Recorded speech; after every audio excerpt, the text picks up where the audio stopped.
¿Qué tal, amigos? Esto es Contracara.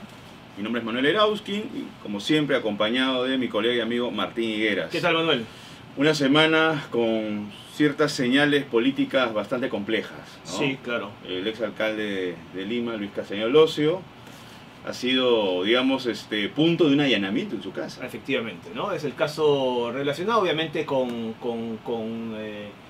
también lo de Pepe Luna, ¿no es cierto? Que tiene también vínculos con Telesub, ¿no es cierto? Con la universidad, que además ha planteado pues una cuestión judicial con la SUNEDU, ¿no es cierto? Se lo considera también como intermediario, ¿no? Así de estos pagos de OAS y Odebrecht. Y yo creo que estamos en el inicio de una serie de respuestas que muchos queremos, ¿no es cierto? Se habla de $980.000. Así es, ¿no? así es. O sea, la cifra que redondearía ambos aportes, ¿no? Exactamente. OAS y Odebrecht. Exactamente. Bien, vamos a ver qué cosa ocurre entre hoy y mañana, ¿no? Que me parece que van a ser los días claves para tener, digamos, una idea mucho más completa. Así es. Sobre lo que viene ocurriendo en el caso de Luis Castañón Locio. Que además esto... Que hace tiempo, ¿ah? Se venía negociando. Sí, esto la misma... O sea, se venía negociando que, a ver, se iba a dirigir una investigación mucho más intensa hacia él. Y luego, Manuel, aparte de la parte judicial, por supuesto, está la parte constitucional, digamos, porque es la coyuntura lo ha obligado, ¿no es cierto? La disolución del Congreso de hace un par de semanas también ha planteado una serie de dudas respecto a la constitucionalidad de la decisión del presidente Vizcarra. Vamos a hablar durante esta edición sobre el presidente de la República. Y por supuesto hay muchos expertos que han estado discutiendo, lo de la Comisión de Venecia también es muy interesante. Sobre todo porque ha habido dos lecturas, ¿no? de su informe. Ahora, no hay que olvidarnos también de noticias que tienen que ver con la seguridad. Así es. La seguridad vial. Lamentablemente el día domingo hubo un accidente atroz en la Javier Prado, donde una conductora perdió el control de la camioneta que manejaba y chocó contra 3 personas. 3 personas. Y 2 de esas 3 personas han fallecido. Así es. Pues muy grave, ¿no? Muy grave. Hemos visto las imágenes, hay imágenes, afortunadamente, porque supongo que eso a la policía, por supuesto, le ayuda mucho a su ya descartaron lo del tema del taxi. Sí, está aparentemente descartado. El mismo alcalde de Lima lo ha señalado, ¿no? Que a la vista de las imágenes, ¿no es cierto? La policía todavía tendrá que hacer un informe mucho más completo, por supuesto. Ellos saben mucho más del asunto. Pero puntual, Martín, que es el tema de la responsabilidad. Que eso también se extrapola cuando la gente conduce un vehículo. Sí, claro. ¿No? Por más que tengas la pista limpia, si hay una normatividad que te está exigiendo que tienes que manejar a menos de 60 kilómetros de hora, pues tienes que hacerlo. Así es. Y según lo que hemos leído, estaba entre 80 y 90 kilómetros por hora, ¿no? Insisto, 80 y 90 kilómetros por hora. Es muy rápido, en esa avenida. Así es, ¿no? Es muy rápido y además cualquier distracción puede ser fatal, como es el caso, ¿no? En cuanto a la distracción, pues insisto, esto la policía tiene que dar su versión, que es la versión oficial que vamos a tener, que es la única. Las especulaciones no caben en este momento, ¿no? Manuel, otra cosa, hace un par de semanas, hace unos 10 días, falleció Javier Darío Restrepo. Sí. Periodista colombiano que tuvimos además en un PCTV, ¿no es cierto? Hace un par de años cuando vino, ¿no es cierto? ¿Recuerdas una charla obviamente relacionada a la ética periodística? Y tuvo un taller para colegas, exacto, acá también en la UPC. Sí. Yo creo que es una pérdida muy importante para el periodismo latinoamericano, no solamente colombiano, que por supuesto lo es, pero yo creo que Javier Darío Restrepo tenía la calidad de bajarnos un poco al llano, ¿no es cierto? Poner los pies sobre la tierra y apuntar a algunos errores que algunos periodistas cometían, que el periodismo en general cometía, ¿no? Y además un experto en las tristemente famosas fake news, ¿no? Sí. Además él era un entusiasta del futuro del periodismo, a pesar de los obstáculos y diversos tipos de limitaciones que aparentemente queremos tener con todo este asunto de la virtualidad, ¿no? Cree que un buen periodismo siempre se va a imponer y va a prevalecer. Así es. Creo aún que es difícil, pero bajo ese tipo de consideraciones sí me parece que el periodismo tiene no solamente un futuro, sino un protagonismo. Pero un protagonismo con seriedad, ¿no? Estoy de acuerdo. Y que puede, digamos, doblegar justamente lo que tú estás manifestando, que tiene que ver con lo de las fake news. Manuel, tenemos un muy buen programa esta vez, como siempre. Bueno, siempre tenemos buenos programas, Martín. Vamos a hablar sobre el presidente de la República, ¿no es cierto? Tenemos como invitada a Rafaela León, periodista. Que va a hablar de su libro. Que va a hablar de su libro Vizcarra, Retrato de un Poder en Construcción. Vamos a hablar con ella sobre Vizcarra, que ha sido protagonista, por supuesto, y luego vamos a hablar sobre cine. Sí, vamos a hablar sobre cine, pero en relación a un personaje central dentro del mundo de la literatura, pero también dentro del mundo político, ¿no? Estamos hablando de Javier Heró. Así es. Javier Heró, que poeta, que incursionó, digamos, en la guerrilla en el año 63. Así es. Y que, bueno, fue abatido en Madre de Dios. Así es. Con otros personajes también, vamos a hablar con el director de esta película que ha sido estrenada hace unas 3 semanas. Él fue estrenada el 26 de septiembre, La Pasión de Javier. Creo que va a ser una muy buena conversación. Sí, definitivamente. También es importante conocer un poco quién fue Heró, ¿no? Efectivamente. Más allá, ojo, sí, de discrepancias. Así es, por supuesto. Bueno, Así Martín, que, sí, bueno, hacemos una pausa y volvemos en unos minutos con nuestros invitados.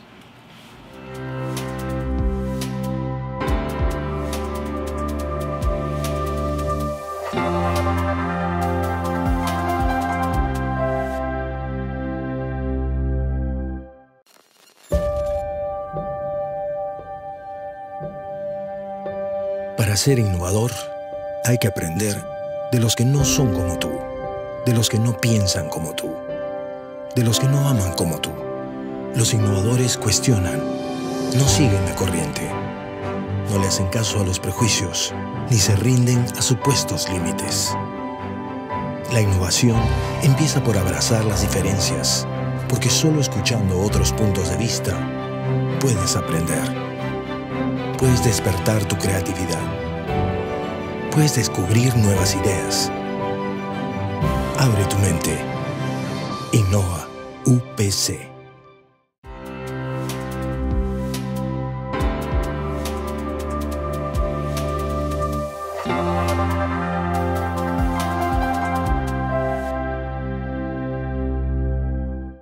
Bien, amigos de UPC TV, de Contracara, como lo habíamos anunciado, estamos ahora con la periodista Rafaela León. Rafaela, bienvenida. Muchas gracias. Rafaela es autora del libro Vizcarra, retrato de un poder en construcción, además de ser editora de la revista Somos. Rafaela, como primera pregunta, queríamos saber lo siguiente: ¿en qué momento surge la idea de empezar a investigar, a hablar y conversar con el presidente Vizcarra para formular un perfil?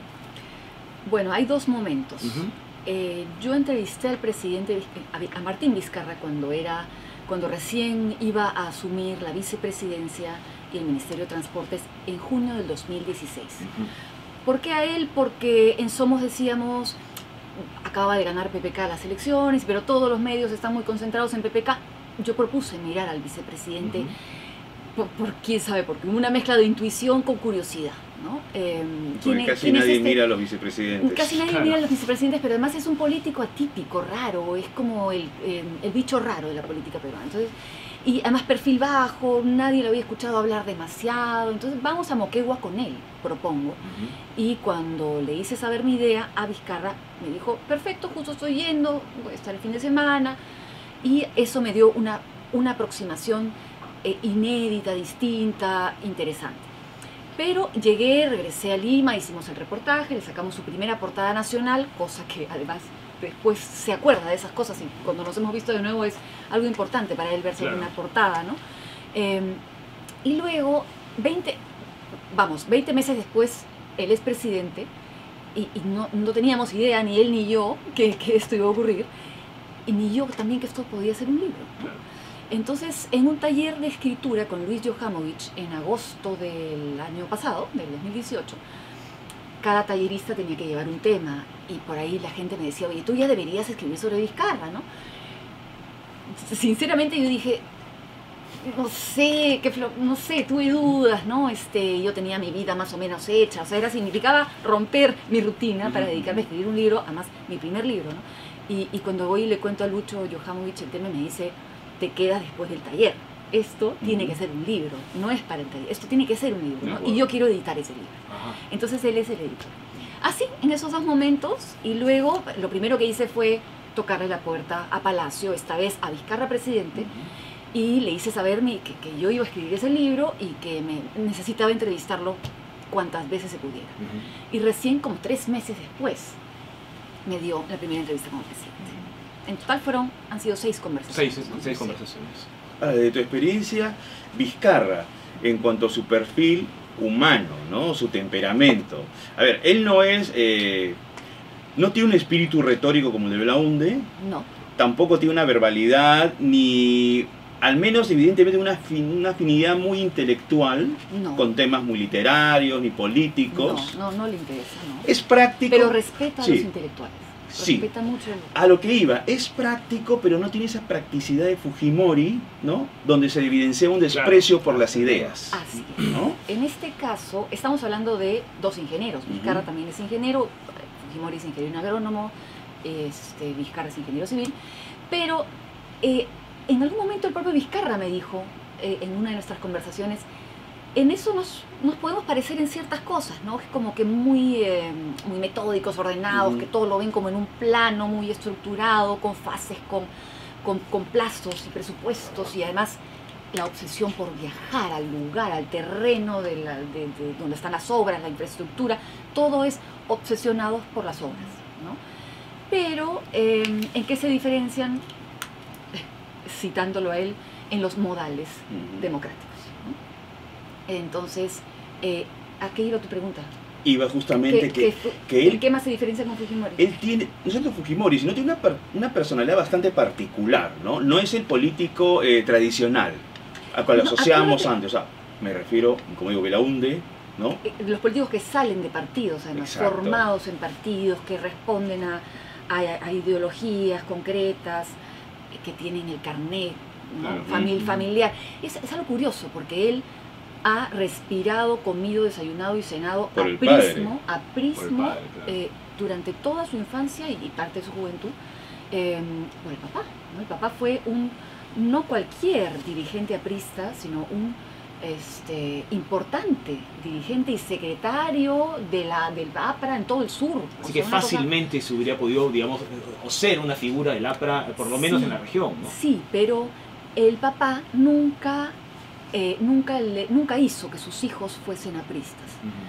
Y por otro lado tenías a la mamá, educadora, profesora toda la vida, diciéndoles a sus hijos, copien en todo, o sea, parezcanse en todo a su padre, menos en lo de ser políticos. Hay mucho sacrificio. Mucho, muchísimo. Y más en provincia pequeña. O sea, las grandes pullas y las denuncias aquí, denuncias allá, esto que dicen falsedades tuyas en los periódicos, en regiones es mucho más fuerte, ¿no? Entonces la mamá siempre le decía al papá, nos han cerrado muchas puertas porque tú eres aprista. Y a los hijos les decía, cuando no sé, cuando yo me muera, espérense a que yo me muera si quieren meterse en política, ¿no? Entonces eso lo ha marcado también. No es un político tradicional, lo hemos visto, y de hecho, estamos en el año 2019, no es que sea un político, digamos, no es que haya tenido interés por la política, y tú lo mencionas en algún pasaje, y lo mencionas en alguna entrevista, de la importancia del puente Montalvo para el presidente Vizcarra, y es cuando él realmente cree que tiene posibilidades o digamos, que tiene ganas de entrar en política, ¿no? Claro, recordemos el puente Montalvo es el epicentro de las protestas en general, pero sobre todo del llamado Moqueguazo en 2008 en Moquegua, ¿no? Sí.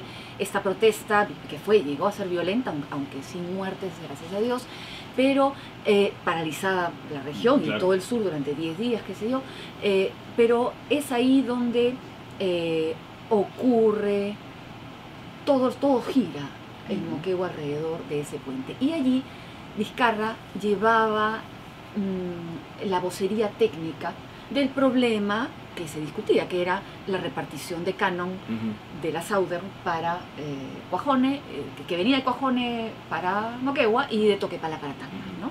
Entonces, tenías un frente de defensa, los que estaban ahí, digamos, en el frente de lucha, y tenías a alguien que explicaba la situación, era Vizcarra, siendo decano del Colegio de Ingenieros en ese momento. Entonces se paseó por las radios y luego viene a Lima, porque ya desde Lima empiezan a preguntarse, bueno, ¿qué está pasando en el sur? Que alguien nos explique.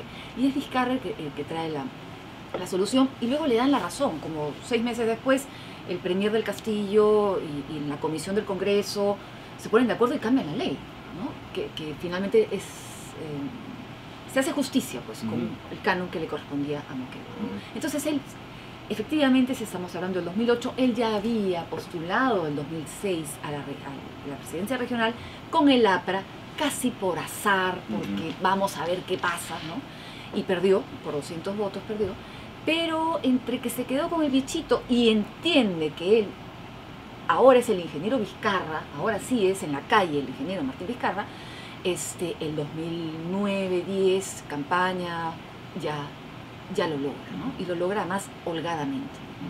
Ahora, ¿te parece, por la aproximación que has tenido a Vizcarra, en este contexto donde él ha disuelto el Congreso, que él habría razonado previamente, o soy yo o son ellos, considerando también además el destino que tuvo Kuczynski? Es así, estoy muy segura de que es así. Yo no he vuelto a hablar con él, mi última entrevista con él fue en junio de este año, y él allí me adelanta un boceto mental de lo que tendría que hacer si la crisis se desarrancaba como se ha desarrancado. Entonces él me dice, literalmente me dice, disolvemos el Congreso, luego la gente vota por nuevos parlamentarios y más o menos la vida continúa, estoy resumiendo, ¿no? Habla de los 4 meses, además de la comisión permanente. De los 4 todo, meses, que no es una... Todo entre un marco constitucional. Y además dice algo importante, adelantándose a una repregunta que yo le hago después.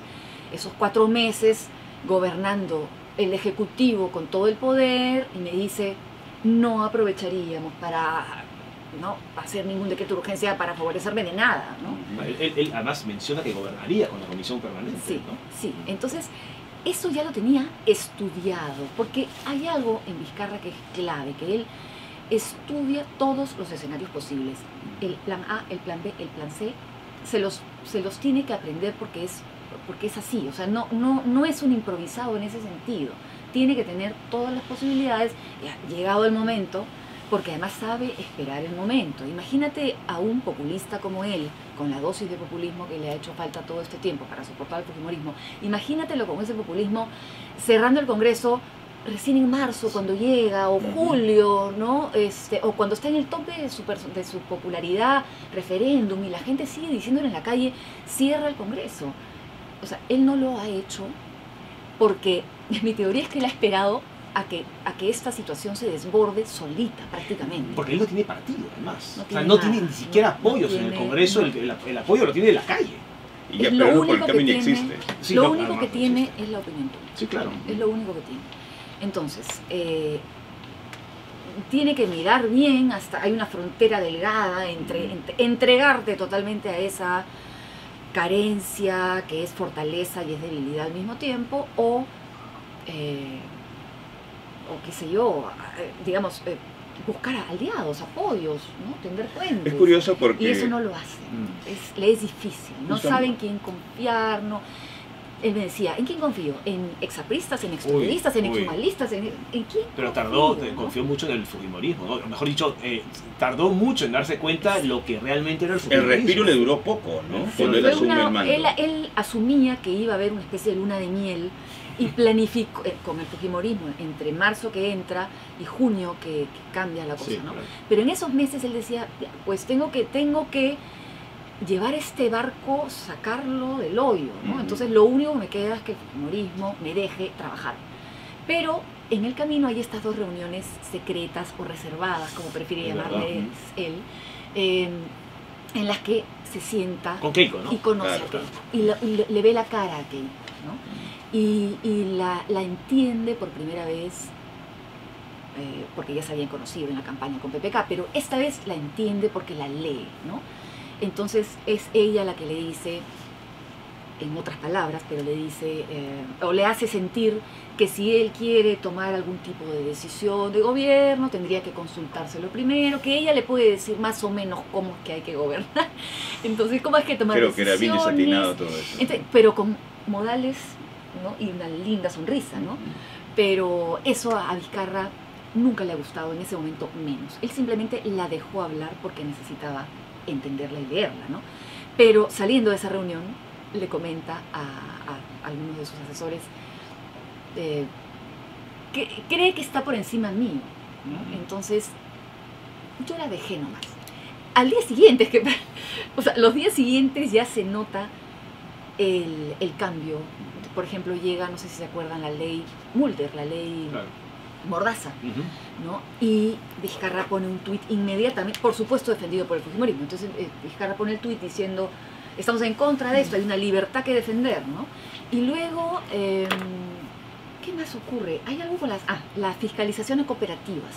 Por supuesto que el fujiaprismo también está detrás de eso para que no se fiscalice, y Vizcarra dice todo lo contrario, ¿no? Entonces ahí se da cuenta que empata con la ciudadanía, una ciudadanía harta hasta el cogote de un Congreso pues blindador y todo lo que ya conocemos, ¿no? Entonces ahí él se ha dado cuenta que empatando con la ciudadanía puede sobrevivir. Ha conectado pues con la desazón que tiene la ciudadanía. Sí. Pero además hay otra cosa con Vizcarra, ¿no? Que podríamos decir que el poder en la soledad absoluta, Sí. porque ni siquiera tiene vicepresidenta. Así es.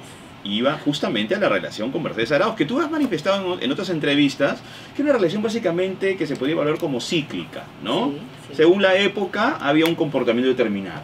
Sin embargo, hoy por hoy, ya eso ya ha terminado de develarse. Mercedes Arauz ¿cometió o no cometió un error al aceptar la propuesta de los fujimoristas para asumir esa presidencia, apócrifa para algunos? A ver, coinciden todos los analistas en que es el peor error histórico en la carrera política, en la ex carrera política de Arauz, ¿no? Realmente se dejó llevar por ciertas voces, por ahí dicen Galarreta, por ahí alguien ha estado detrás de ella diciéndole te vamos a apoyar, ¿no? Bueno, Olaechea es algo muy claro, ¿no? Y Acuña, que Richard Acuña también le decía, el ejército va a estar con nosotros, las fuerzas armadas van a estar, no te preocupes, ¿no? Increíble. Pero entre torpe ella y ambiciosa siempre. El lenguaje no verbal, los gestos. Sí, de hablando mientras se iba arrepintiendo, Claro, ¿no? Y sobre todo porque sentía, esto ya es impresión mía, que sentía que estaba traicionando a quien alguna vez fue su amigo. Porque además tú mencionas, Rafaela, que incluso eran amigos, Sí, sí. habían sido amigos, Sí. habían sido cercanos y se llamaban de hermanitos, Sí, se llamaba- sin la connotación que tiene de hermanitos ahora mismo, ¿no? Ahora, ¿pero realmente fueron amigos? ¿O fue una relación fraterna durante la campaña?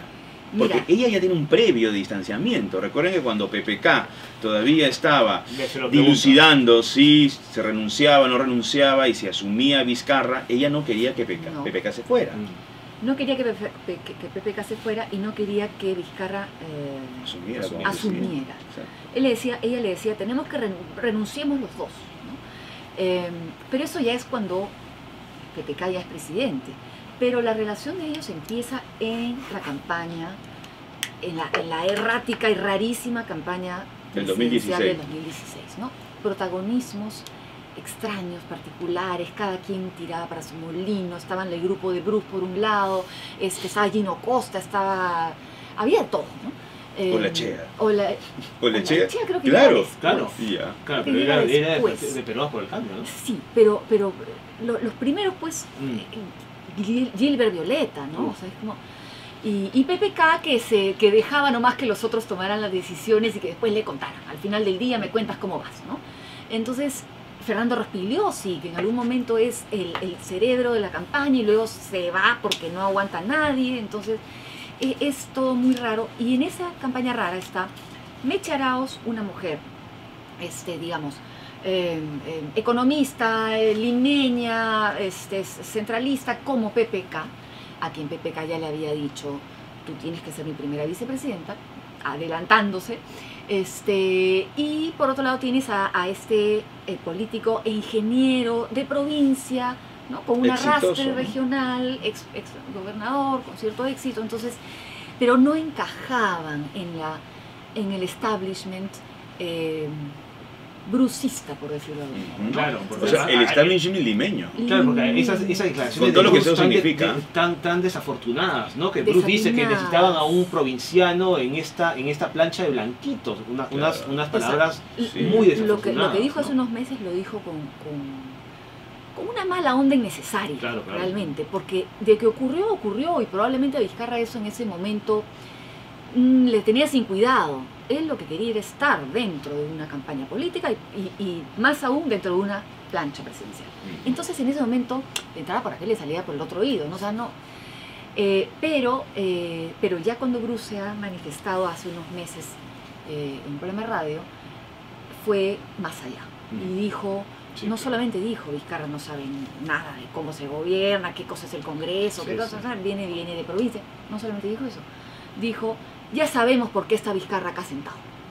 Es porque PPK salió. O sea, no plantea otra posibilidad, como por ejemplo que sea alguien con algún tipo de valor que pueda manejar la nación. Y alguien que haya asumido en un marco constitucional.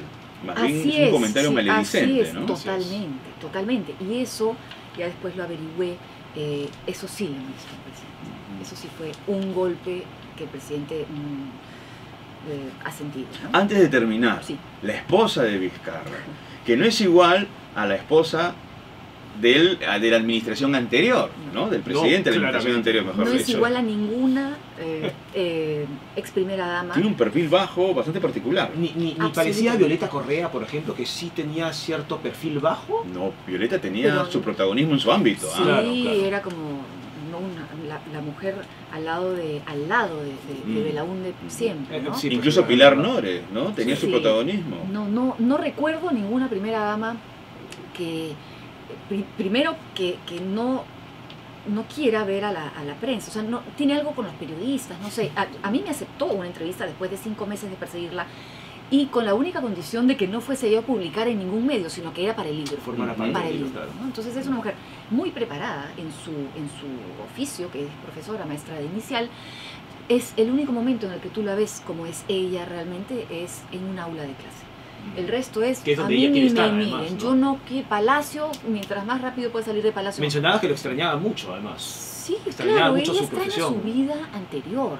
Está haciendo un gran esfuerzo por acompañar a su marido en esta carrera de hacerse político todos los días, porque esa es mi tesis del libro, ¿no? Que él se hace político y presidente todos los días, y su esposa hace un gran esfuerzo personal de ella para estar a su lado, para tener que en la noche escuchar que, no sé, que él se siente bien o se siente mal, claro, de llevar adelante esta locura del país, ¿no? Y la proyección del libro podría ser también Vizcarra 2026.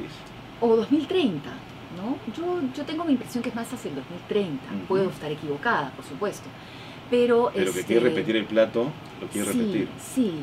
Pero ganando las elecciones, ¿no? Esta vez con un proyecto propio, ¿no? Con un movimiento, tal vez. Con algo, con una idea propia, no arrastrando de nadie nada, ¿no? Pues vamos a ver, esto solamente el tiempo lo dirá. Rafaela, muchísimas gracias por tu visita. Creo que siempre se nos quedan muchas cosas por preguntar, seguramente habrá muchas cosas. Tenía ganas de venir porque además yo estudié periodismo acá. Fíjate, pues muy bien, muchísimas gracias. De nada. Manuel, gracias, hacemos una nueva pausa y volvemos con el siguiente invitado. Claro que sí. ¿Okay?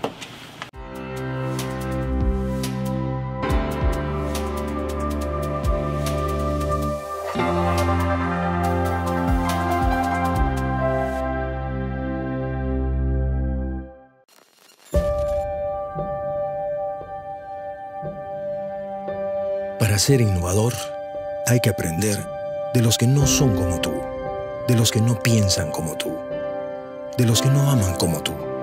Los innovadores cuestionan, no siguen la corriente, no le hacen caso a los prejuicios, ni se rinden a supuestos límites. La innovación empieza por abrazar las diferencias, porque solo escuchando otros puntos de vista puedes aprender. Puedes despertar tu creatividad. Puedes descubrir nuevas ideas. Abre tu mente. Innova UPC.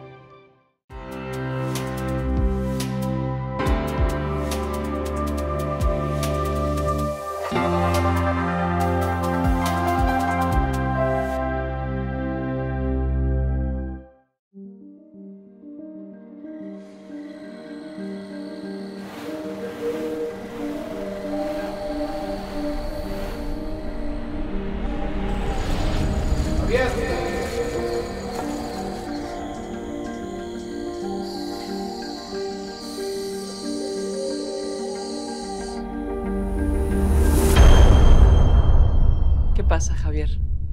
¿Qué pasa? No me veo estudiando leyes. Vas a ser un gran abogado. Brillante. ¡Salud! Salud. Poema de amor.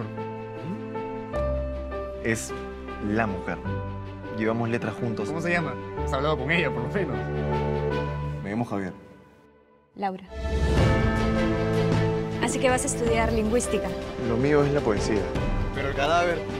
Ay, siguió muriendo. Aquí están mis pasiones, mis sueños, lo mejor de mí mismo. Me he sacrificado para enviarte al mejor colegio, a la mejor universidad. ¿Para qué lo hice? ¿Para esto? Estás molesto. Cachetéame, muérdeme, pégame, mátame, hazme lo que quieras, pero por favor baila conmigo. ¿Ya?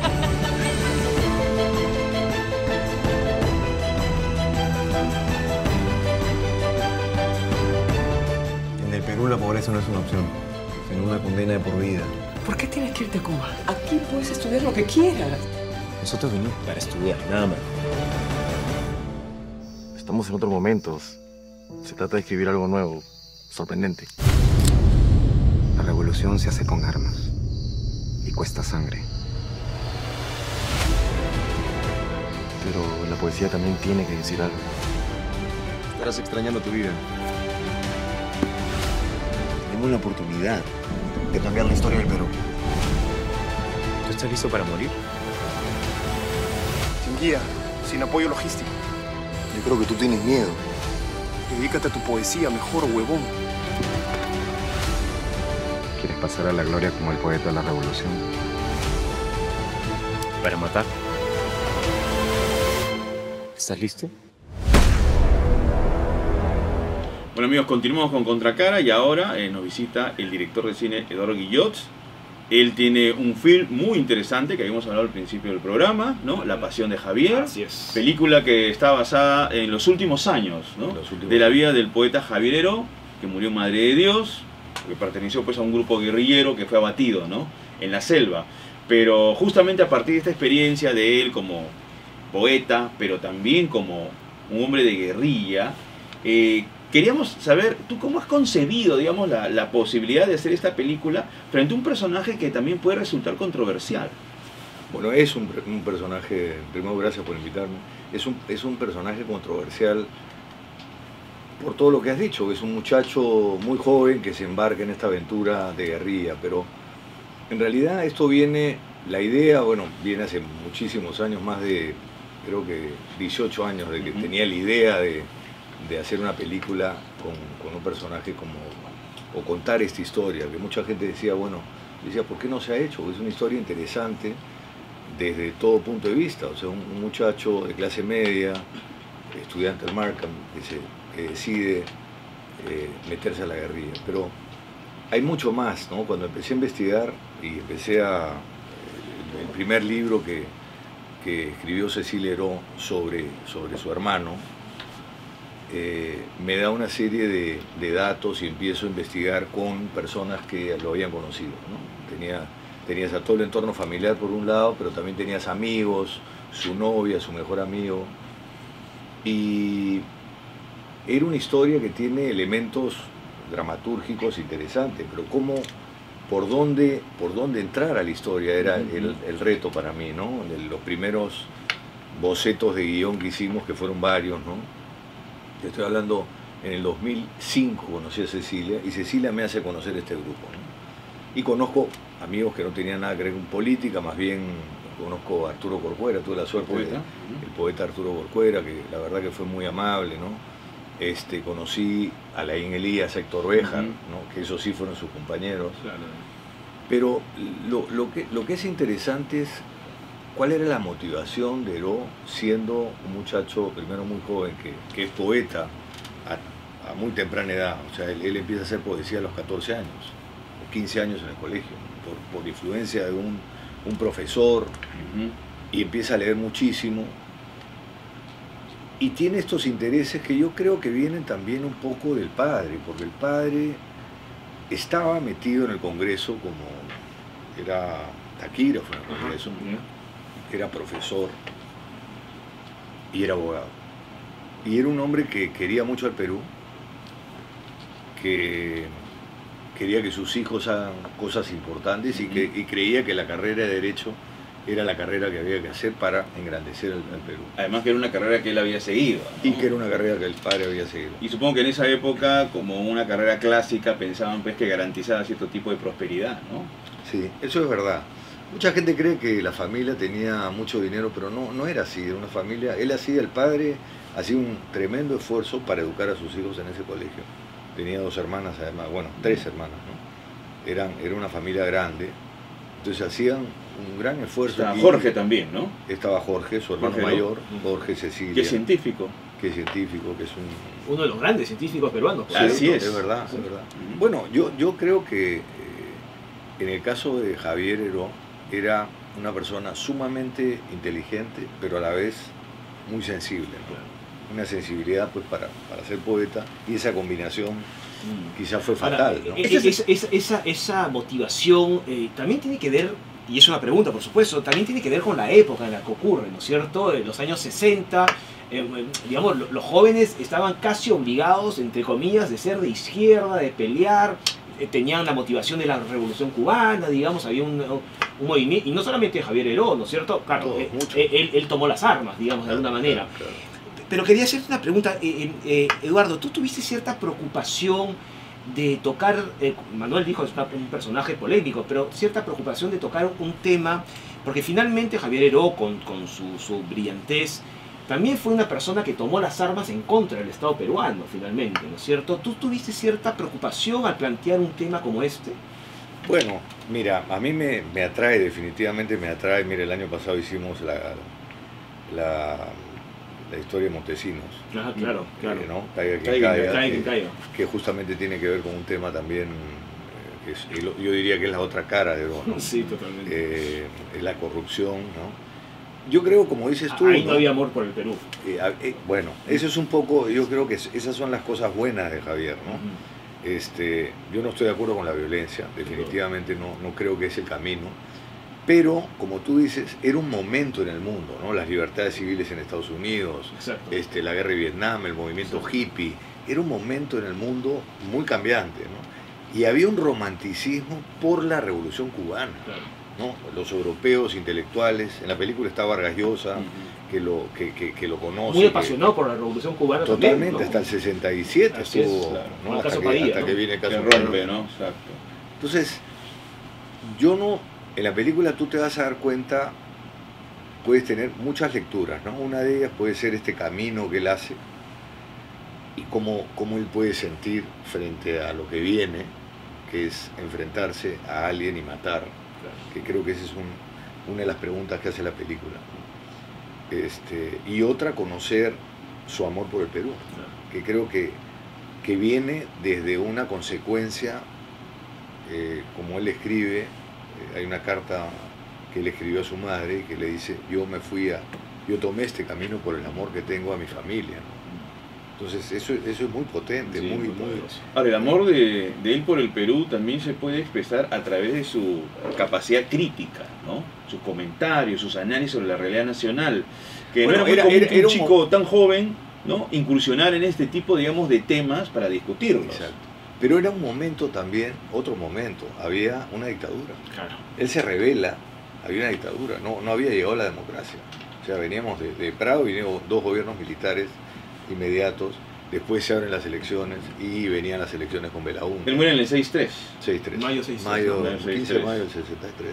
Todavía Belaúnde no asumía. No asumió en julio de ese año. Exacto. Y es por eso que yo creo que ahí hay un tema que le pasa a este grupo con esta locura de internarse en la selva, de este viaje hacia la muerte, ¿no? Que es un poco lo que trato de recrear en la película. Es básicamente, ahí corrígeme Eduardo, ¿es un grupo conformado básicamente por gente de clase media? No. Yo creo que tratándose de Héctor Béjar era el jefe del batallón y es un hombre que viene, su padre era obrero, es un hombre que leía mucho, que le gustaba la poesía, que tiene una afinidad con Heró, pero él viene de otros orígenes, sus padres provincianos, él había sido, hasta creo que Héctor fue obrero también, ¿no? Pero convencido, o sea, En el caso, yo creo que la gran diferencia es que Héctor Béjar sí tenía claro que quería ser guerrillero, ¿no? O sea, en el caso de Heró, él va con los becados a estudiar a la universidad. Él iba a estudiar cine, que era otra cosa interesante, porque él amaba el cine así como la literatura o la poesía. El cine era algo que le llamaba la atención, ¿no? Entonces hay una diferencia, pero es respetado en el grupo, o sea, cuaja. Además, imagínate, un grupo que está tanto tiempo metido junto en la selva, en condiciones muy condiciones terribles, ¿no? Terribles. Ahora, para que nos vayan entendiendo, que nos están viendo, el tema de Cuba fue central para el desenlace, digamos, de empezar, digamos, este tipo de experiencia, ¿no? El viajar a Cuba. Claro, ese es, claro. Pero te digo que Javier, cuando primero viaja, él se inscribe en el partido social, es el social, no es el socialdemocracia, sino social progresista, que era un grupo de intelectuales de izquierda, que estaba Salazar Bondi. Él ingresa a este partido porque le interesa. Sebastián y su hermano. Augusto. Los dos. El filósofo. El filósofo. Y ellos dos querían formar este grupo de intelectuales que querían aportar, obviamente, a la sociedad, gente intelectual que pensara obviamente, en mejorar el Perú. Y él ingresa a este partido y lo invitan a Moscú. O sea, Heró viaja a Moscú y es ahí cuando se da cuenta que, bueno, viene de una Lima, te estoy hablando del año 60, 61, ¿no? Una Lima, me imagino, mucho más chiquitita, oscura, qué sé yo, y llega a Moscú, que era la cumbre del apogeo socialista. Entonces se le abre el mundo, ¿no? Yo me imagino, y de ahí va a París, que era un poco su sueño. Y en París, yo creo que en París él definitivamente radicaliza su posición y su ideología, ¿no? ¿En París? En París, en París. Él empieza a leer el Marx, empieza a leer con profundidad y no puede quedarse. Él quería quedarse, pero no encontró trabajo. En ese momento Francia no era lo que es hoy o años más tarde, ¿no? Claro. Entonces, en ese momento hay una carta a su padre, inclusive, que le dice: si yo vuelvo al Perú, yo agarraré las armas y estoy de acuerdo en que tiene que haber una revolución. O sea que él tenía eso muy claro. Hay mucha gente que dice que cuando le lavaron la cabeza en Cuba, etcétera. Eso no. Eso es impreciso. Ha sido un proceso. Ha sido un proceso. Los viajes que tú estás mencionando. Los viajes, su regreso a Lima, no se hallaba en Lima y el destino pues le tiende esta carta de decir: ok, vamos a Cuba con esta beca. Y la gente, no es que había una...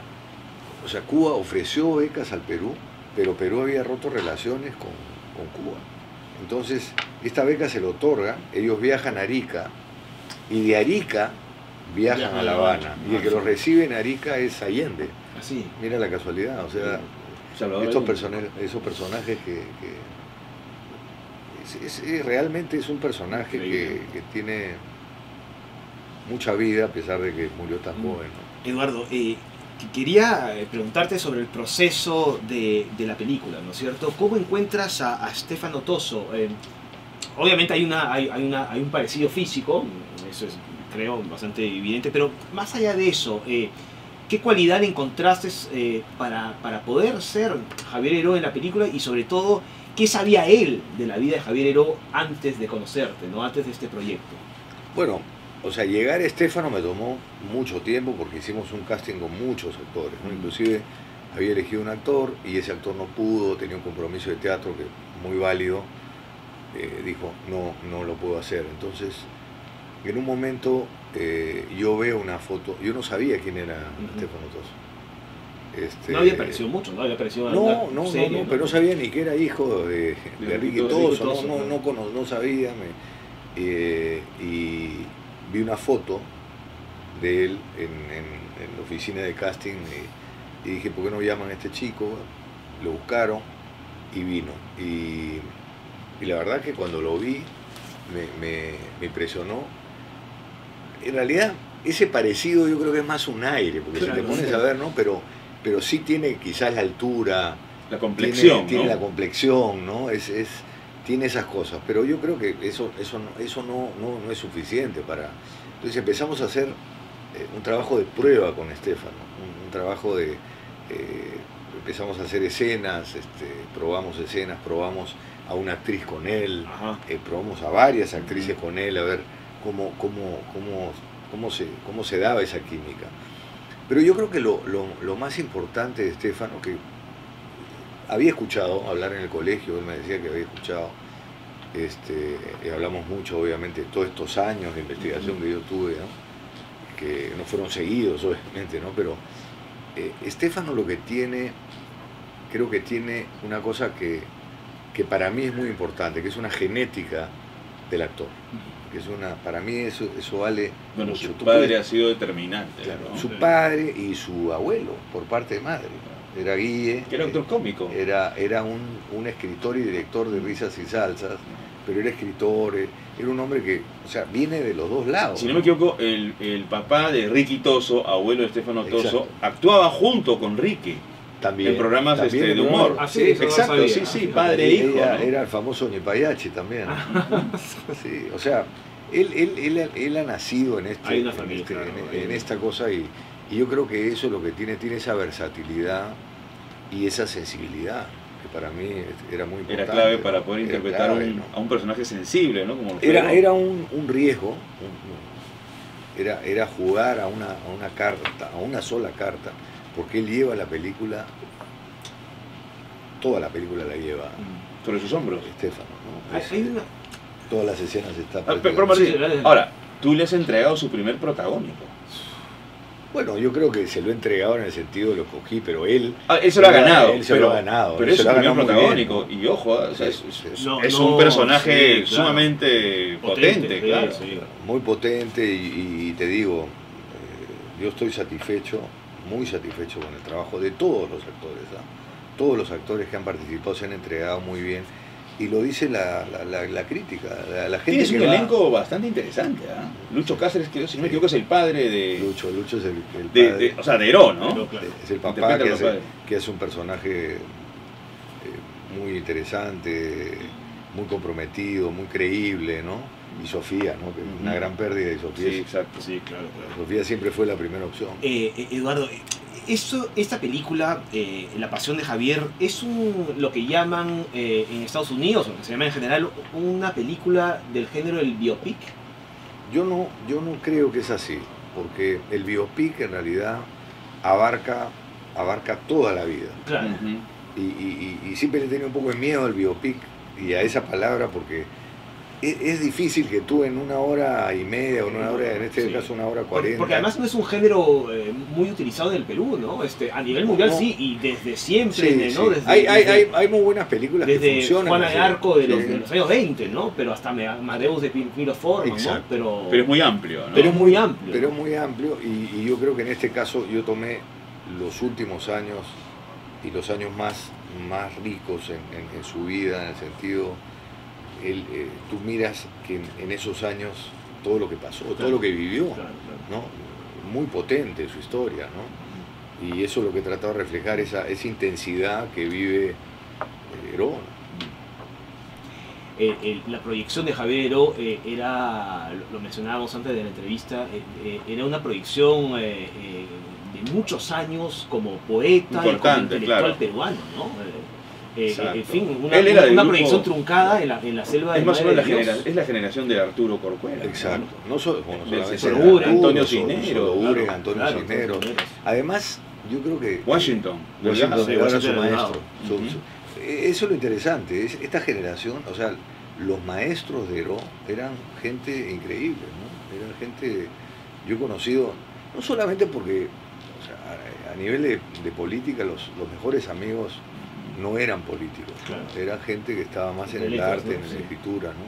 Pero también los maestros de él, ¿no? El padre Gutiérrez estaba en la Católica también, ¿no? Washington Delgado, Solo Buren, son gente que lo formó de una manera, tenían esa yo creo que es una generación así notable, rica, ¿no? Antes de terminar, quería retomar el tema de la educación en la familia de los Heró, que ha sido un elemento central, porque Javier era una persona que tenía aprecio por la educación, era un muchacho muy culto, pero su hermano Jorge, lo habíamos hablado fuera de micrófonos también, que es el científico. De la Católica ahora mismo, ¿no? Es de la Católica ahora.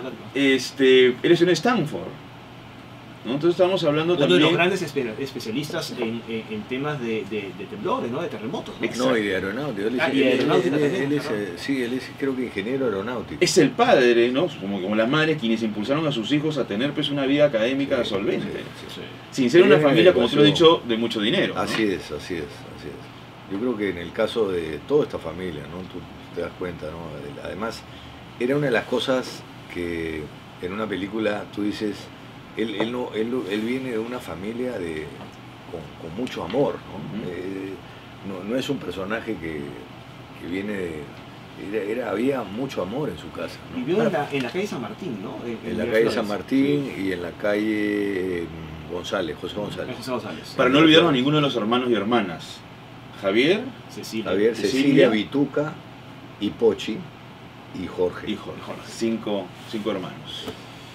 Pues Eduardo, muchísimas gracias por tu visita. Creo que ha sido para los alumnos, seguramente muchos estarán descubriendo a este personaje y los animamos primero a ver la película, por supuesto, y luego... Está en la tercera semana ahora y ojalá estamos peleando para quedarnos una más, pero no, tenemos pocas funciones, o sea que aprovechen a verla en el cine, ¿no? Que es lo mejor, está pensada para el cine. Está hecha para el cine, ¿no? Muchísimas gracias. Muchas gracias. Muchas gracias. Bien amigos, hacemos una pequeña pausa y volvemos para el final del programa.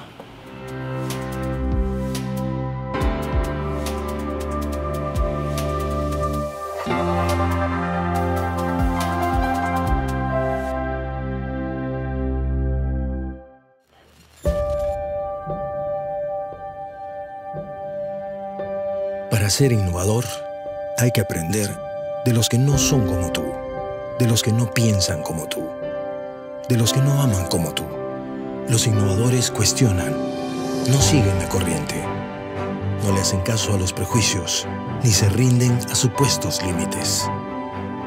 La innovación empieza por abrazar las diferencias, porque solo escuchando otros puntos de vista puedes aprender. Puedes despertar tu creatividad. Puedes descubrir nuevas ideas. Abre tu mente. Innova UPC.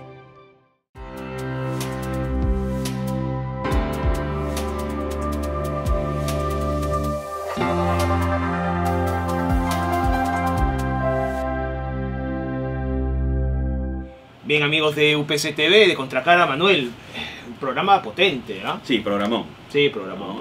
Lo he disfrutado mucho. La presencia de Rafaela León dándonos no solamente un recuento de su libro, es una interpretación de lo que ella ha hecho y lo conecta justamente con lo que estamos viendo en estos últimos tiempos con Martín Vizcarra después de la disolución del Congreso. Se nos ha quedado muchas preguntas. Yo quería preguntarle, por ejemplo, qué hubiera cambiado del libro, de la concepción del libro, sabiendo lo que ha ocurrido en estas últimas semanas, ¿no?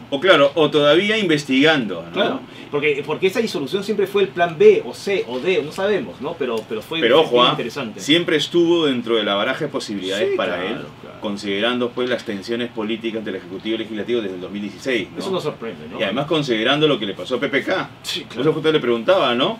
¿Era eso o son ellos o soy yo? Claro. Y lo ha tenido en la cabeza. Ahora, ya el tema de... el jurídico constitucional, y es un asunto que lo hemos conversado y que es diferente, ¿no? Pero que lo ha tenido en la cabeza.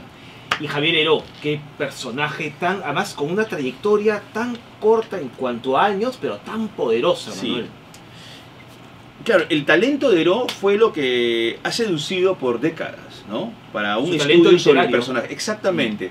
Y claro, después de su decisión, como tú lo indicaste, de asumir este rol de guerrillero, es decir, tomar las armas en contra del Estado. Claro. Ya eso ya construye una figura sumamente controversial. Exactamente. Pero por eso mi pregunta es decir si no había miedo, porque en Perú tenemos muy fresco algunos episodios violentos, y claro, que alguien tome las armas... el terrorismo, ¿no? No, el terrorismo, Sendero, Imael. Y que no son comparables, por cierto. No, son contextos diferentes, ¿no? Por tiempos también, ¿no? Por tiempos, pero en todo caso, Heró emprendió una empresa guerrillera. Violenta, bueno, que iba obviamente a tener una pretensión de escalar, obviamente. Sí. Pero el personaje es vasto, tiene distintos ángulos, y creo que eso es lo importante.